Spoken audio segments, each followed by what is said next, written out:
புடைச்சிருந்தது.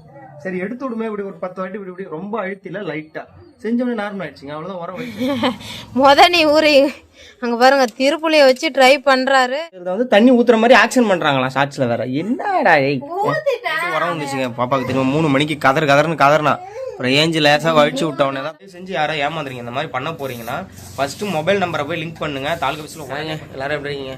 அந்த வயசானவங்களும் உண்மையிலே பாவங்க. எங்கள் பாட்டிக்கு வந்து கைரேகை உள்ள அவங்க கிட்டத்தட்ட 3 மாசமாக ரொம்ப அலைஞ்சிருந்தாங்க. அப்படியே ஜாமான் வாங்கிட்டு இருந்தாங்க. அந்த 1000 பணம் வாங்க போனாங்க போல. கைரேகை உள்ள உனக்கு பணமே தர முடியாதுட்டாங்க கைரேகைலாம். நானும் அப்புறம் என்னடா பண்ணலாம்னு யோசிச்சு போய் கேட்டதுக்கு நீ தாலுகா ஆஃபீஸ் போன்னு சொல்லி சொன்னாங்களா. அவங்கள தாலுகா ஆஃபீஸ் கூப்பிட்டு போயிட்டு நம்பர் ஆட் பண்ணல. துளசவங்களாம் எப்பயோ பண்ணது. உடனே நம்பரை ஆட் பண்ணி அப்புறம் ஆன்லைனில் போய் அப்ளை பண்ண சொன்னாங்க. அதுக்கு 200 ரூபாங்க. எப்படின்னா பிரதிநிதி இதை சேர்க்கறதுக்கு 100 ரூபா தான் வாங்குவோம்னு நினைக்கலாம். 200 ரூபா ஏமாத்துறோம் என்னமோ தெரியல. அப்புறம் நானே எடுத்துட்டு போய் உள்ளேயும் கொடுத்துட்டு வந்துட்டேன். உடனே அந்த ரிசிப்ட் அப்ளை பண்ணதை அது ஆக்சுவலா வந்து அது எடுத்துருவாங்க. இது கைரேகை வச்சு எடுக்கணும்ல. இப்ப வந்து பொங்கல் காசு கொடுக்குறாங்கல்ல 3000, அது வந்து அந்த மாதிரி பண்ண முடியாது. கையெழுத்து போட்டு அப்படிலாம் ஒத்துக்க மாட்டாங்க. அதனால 4 அன்னைக்கு போடுறாங்களா அவங்களுக்கு. அதனால இப்ப போடும் போதே வாங்கிட்டாங்கன்னா அதனால முடிஞ்ச அளவுக்கு ஏத்துட்டு போய் எல்லாம் ரெடி பண்ணிட்டேன். நீங்களும் முடிஞ்ச அளவுக்கு போன்லயே அப்ளை பண்ணுங்க. PDF கன்வெர்ட்டர் ஏற்றி அதை போட்டு பிரதிநிதி இதுல போயிட்டு சேர்த்துக்குங்க. நம்பரை ஆட் பண்ணி இருந்தால் வெட்டி செலவு அதிகமாக பண்ண வேணா. அது ஒன்றும் பெரிய விஷயமும் கிடையாது. பண்ணிட்டு வந்துட்டா நாளை போய் உங்களுக்கு வாங்கி கொடுக்கணும். வருஷத்துக்கு ஒரு டைம் போய் ரினியூவல் பண்ணணும். பிரதிநிதி உறுப்பினர் வந்து சேர்க்கணும். அப்பதான் உங்களுக்கு நம்ம வாங்கி கொடுக்க முடியும். வச்சுட்டு வந்துட்டு அலைஞ்சி நான் வச்சா அவங்க வாங்கிக்கலாமே. ஸ்கூலுக்கு போயிட்டு வந்து சட்டையை கூட கட்டாம அந்த கரும்பை வெறி பிடிச்சி சாப்பிட்டு இருக்கான். ரொம்ப வருஷம் கழிச்சு பாக்குறான். டேய் இதை சொல்லுச்சா வீடியோக்கு. இன்னைக்கு பஸ்ல வந்துட்டாங்க. நான் போறதுக்குள்ளே அமுச்சு விட்டாங்க இவனை. ஏன்னா வர லேட் ஆகுதுன்னு சொல்லிட்டு அமுச்சுட்டாங்க. பஸ்ல தான் வந்தான் இன்னைக்கு. நவுறவே இல்ல. கரும்பை தான் நீங்க 6 கரும்பு முடிச்சா தின்ட்டான். சளி பிடிக்க போகுது. ஆமா சளி ஏற்கனவே இருக்குது. இப்ப எனக்கு வர வேன் ஏத்தி விட்டோன்னே பல யோசனை மைண்ட்ல சொல்லாம கொள்ளாம நம்ப வேண்டாம் ஏத்தி விட்டுருப்பாங்க. மாத்திருப்பாங்களோ போயிருப்பாங்களோ என்னென்னமோ யோசிச்சுட்டு இருக்கிறாங்க. வந்த உடனேதான் என் உசுறு என்கிட்ட வந்தது. இவனுக்கு இறங்க தெரிஞ்சாலும் பரவாயில்லங்க. இவனுக்கு இறங்கி தனியா வீட்டுக்கு வர தெரியாது. அதுதான் வேன்ல அனுப்பிச்சு விடுற பயமே. பக்கத்துல யாராவது போய் நின்று வேன்ல வேற பிக்கப் பண்ணிட்டு வருவோம். அதுக்கு நம்ம போனோம்னா வண்டி எடுத்துட்டு போயிட்டு அங்கேயே கூப்பிட்டு வந்தோம்ல. அதுக்காக தான் அவனை வந்து நானே போயிட்டு கூப்பிட்டு வந்துட்டு இருந்தேன். ஹாய்ங்க, குட் மார்னிங். இது எப்பவும் போல தான் 2வது நாள் தான் இந்த வீடியோ கன்டினியூ ஆகுது. காலையில் ஏதோ வெண்பொங்கல் செய்ய போறோன்னு செஞ்சுட்டு இருக்காங்க. அவளுக்கு ஏதோ சின்ன சின்ன ஆசைகள் வந்து பைத்தியம் முடிச்ச மாதிரி வரும் அவளுக்கு. நான் உளுத்தோட சுட்டு விடுவேன். இல்லங்க ரொம்ப நாளா செய்யணும்னு ஆசை. செஞ்சதே கிடையாதா. ஹோட்டலு இந்த கல்யாண வீடு அந்த மாதிரி இடத்துலதான் சாப்பிட்டு இருக்கிறோம். வீட்டுல செஞ்சதே கிடையாது. சரி யூடியூப் பார்க்கும்போது ஒரு நாள் வந்துச்சா சரி செய்யலாமே. அது இல்லாம உளுத்தோட சுட்டு அவன் ரெடி பண்ணவே இல்லை. எனக்கு மனசு ஆகலைங்க 2 நாளா. அந்த பிரதிநிதி உறுப்பினர் சேர்க்க பண்ணல. எங்க பாட்டிக்கு வந்து கைரேகை விடுவாங்க. அதனால ஜாமானே சரியா வாங்க முடியல. அந்த 3000 பணமும் வாங்க முடியாதுன்னு சொல்லிட்டு நான் தான் சொன்ன பாருங்க ஸ்டார்டிங்ல. அங்க போயிட்டு ஒரு கம்ப்யூட்டர் சென்டர்ல தெரியாம நான் செல்லை எடுத்து பார்க்காம அப்ளை பண்ணிட்டேன். TNPSC வெப்சைட் உள்ள போகாம உள்ள போயிட்டு அப்ளை பண்ணிட்டேன். 200 ரூபா கேட்டாங்க. 200 ரூபா கொடுத்துட்டேன். ஆக்சுவலா அது ஃப்ரீயா அப்ளை பண்றது. நம்ம வீட்லயே அப்ளை பண்ணலாம். PDF அது எனக்கு மனசு உறுத்திக்கிட்டே இருக்கு. 200 ரூபா ரொம்ப பெரிய காசு. நீங்க தயவு செஞ்சு யாரா ஏமாந்துறீங்க இந்த மாதிரி பண்ண போறீங்கன்னா ஃபர்ஸ்ட் மொபைல் நம்பரை போய் லிங்க் பண்ணுங்க. தாலுகா ஆஃபீஸ்ல உடனே பண்ணி கொடுத்துறாங்க.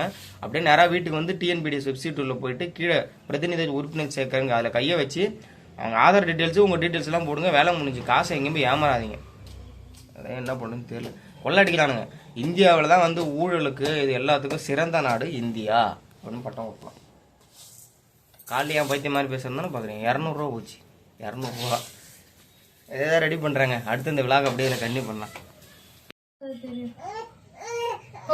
ஏமா நைட்டு உரம் வந்துச்சுங்க பாப்பாக்கு. திரும்ப 3 மணிக்கு கதறுன்னு கதறினா அப்புறம் ஏஞ்சு லேசா வழிச்சு விட்டவனே தான் தூங்கினா. அது ஒரு டைம் வந்தா ஊந்துட்டே இருங்க. அதுவும் இல்லாம கழுத்தை திருப்புன்னு திருப்புறா.